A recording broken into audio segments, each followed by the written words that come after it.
Welcome back, Ubis McTubis. Back with another Transformers unboxing slash reveal.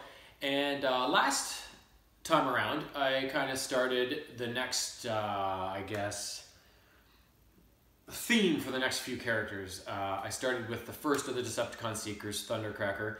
And as you may have guessed, the next one is another Seeker, another of the three Seekers.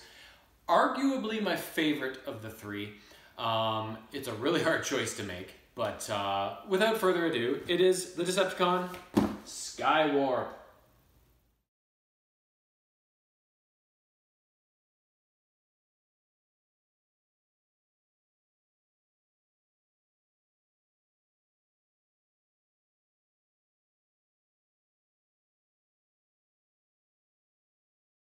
Skywarp was probably the most easily controlled of the three Decepticon Seekers. As you saw last week, Thundercracker kind of would even turn against his own mates if it made him look good to Megatron. And then we'll eventually get to Starscream, and if you're familiar with Transformers, you know he's basically an insurrection waiting to happen, right? So Skywarp was kind of the most robotic of these robotic planes. He needed direction. He needed to be told what to do. He didn't really think outside of the box. He wasn't ambitious or anything like that. He loved violence. He loved to serve the Decepticon cause, but he didn't really have much of a brain of his own, let's just say. And he was kind of like a bully, kind of like, I don't know if it's like a Bronx accent, but something like that. His voice was pretty distinctive and kind of like, you know, it kind of like in the old sitcoms, like Who's the Boss and stuff, and Tony would be back in the Bronx and the people would be yelling at each other in the windows, like, yeah, shut up, you know, like that sort of thing. Like Skywarp reminds me of that kind of maybe brash, working class, regular kind of Joe, right? That he's that kind of guy. His main ability was similar, if you remember a couple videos ago, I did Mirage, the Autobot Mirage. And Mirage's skill was that he could make himself invisible for stretches and then move around and then reappear somewhere else. Skywarp's isn't exactly the same. It's actually even a little better, I guess, but he is actually capable of teleportation.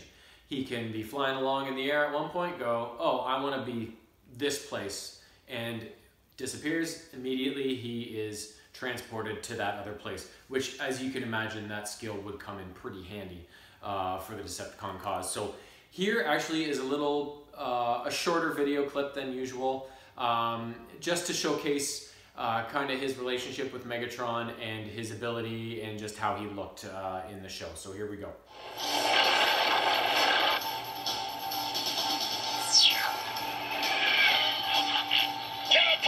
Complete, Megatron, and directly over the raceway. Employ the Transfixatron before they see you. What was that? I don't know. Probably just energy evaporation from all the speed, maybe. I hope. Well, Skyward, they never knew what hit him. Excellent. Treachery is your forte, my dear Skywarp. So there you get a sense of kind of what Skywarp was all about. Now, originally, Skywarp was probably the Decepticon Seeker. Like as a kid, he was the Seeker that I was probably the least interested in. But as time went by and I rewatched Transformers and all that sort of thing, I started to like him more and more. And then I also really like his coloring, the black with little accents of purple and stuff like that. Like he looks really slick and is a good looking character. So as you can imagine, here's a picture of his G1 toy, which is basically identical to Thundercrackers from last time around, just with the different color scheme. So, but here it is anyway, so you can see it.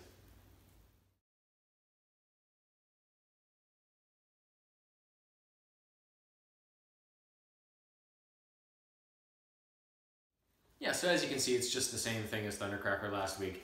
just with a different color scheme. So like I said, the only Seeker I had as a kid of the original G1s was Starscream, but I didn't like to double up on the same molds, let's say, because basically those 3 Seekers were the exact same character, just with different color schemes in terms of a toy standpoint. Obviously they had different personalities on the show and stuff like that, but in terms of toys, like, I would rather get 1 Seeker and then a couple of Autobot cars versus getting all 3 Seekers, right? It's the same toy, just with different colors.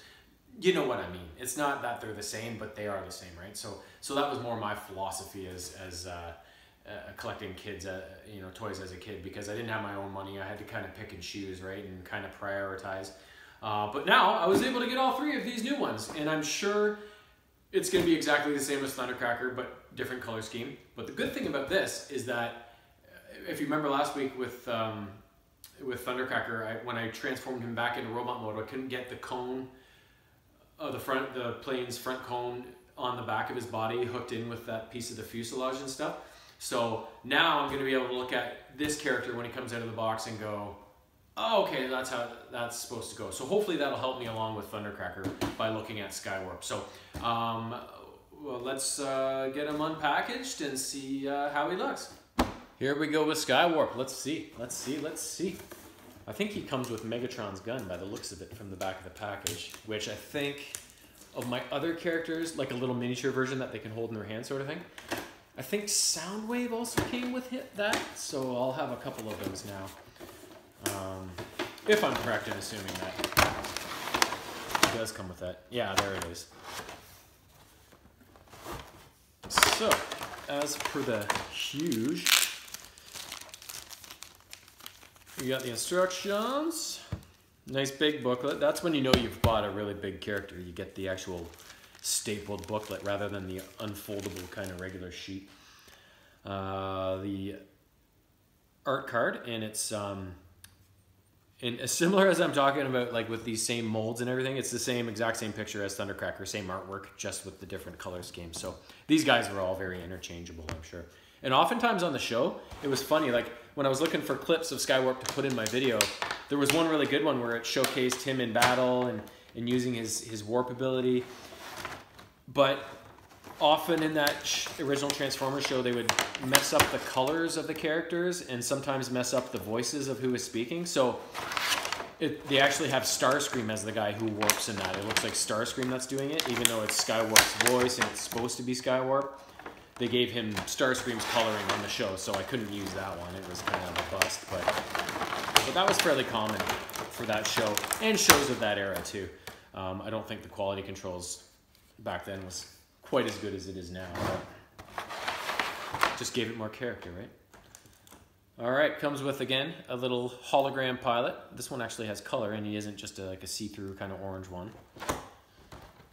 Here is Megatron's Blizzaster. Oh, baby, look at that. That's fantastic. Come apart? Either way. This actually seems like it's bigger than the other one I have. Maybe not. Maybe it's just been a while since I've looked at it. But here he is. The Warp. Oh, man. Like I said, arguably my favorite of the Seekers. Look at that. Black, purple. That scheme is amazing. And yeah, it looks pretty identical. And this was a feature that I forgot to mention last time, but these things open up and showcase their little chest missile rockets that they have in there. So that's pretty cool. And let's just have a look here. Okay.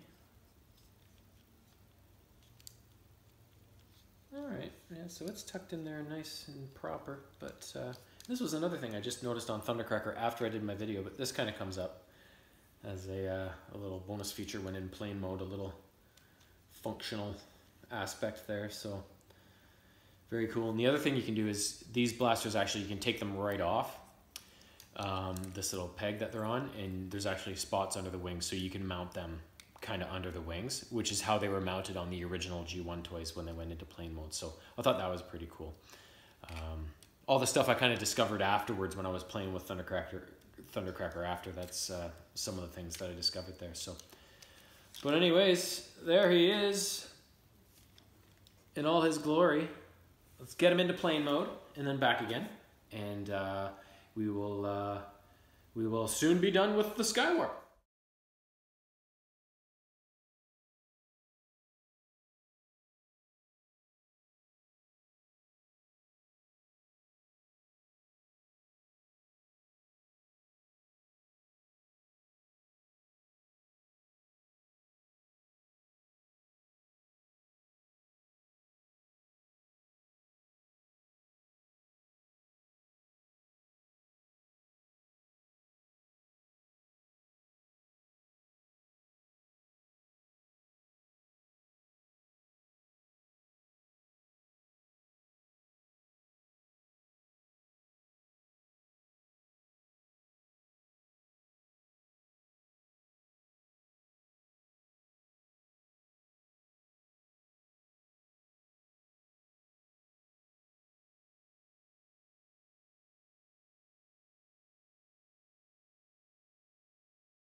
So here is the Skywarp. Behold him in all of his beautiful splendor. Like I said, he's arguably my favorite Seeker, and after seeing him like in that plane mode, like weren't those pictures like the sickest plane you've ever seen? You know, all that jet black with the purple highlights. Oh, it just makes me so happy. But like I said, going through this transformation, I was hoping to figure out the back cone issue and stuff like that, which I did. And also a couple of the other minor problems I had with Thundercracker, also sorted them out. So now I could probably do this one automatically in my sleep now if I wanted to. Now I don't want to, because I don't want to wreck these things and get them all loose and stuff, but definitely I can go down and you know, make sure Thundercracker is totally done correctly, and everything like that. So, and the other thing I noticed is that when I was going through the instructions, so the little pilot, like I said, that goes in his cockpit that you saw in the picture there, it's actually Dr. Archiville, which he was a kind of mad scientist who aligned himself with the Decepticons with the evilest of intentions and lofty goals for himself, but didn't realize that, of course, you know, Megatron would eventually turn on him like he was their enemy, his enemy anyways. Like once he was done, you know, his use had run out and he was just another insect, you know, native insect of Earth that could be disposed of, sort of thing. So that's who this is supposed to be. Thundercrackers is actually a hologram to make it look like somebody's in there, but this is Dr. Archiville. So I'm imagining Skywarp must have transported him to the Decepticon base or wherever they were working out of in that episode. Actually, I think that was a multi-parter, the one with Dr. Archiville. So yeah, so that's actually who that is. So I thought that was kind of cool. But anyways, that is all for now. That is Skywarp. He's fantastic. I love these things. I really do. But enough before I ramble on. So until the next one, have a great rest of the week.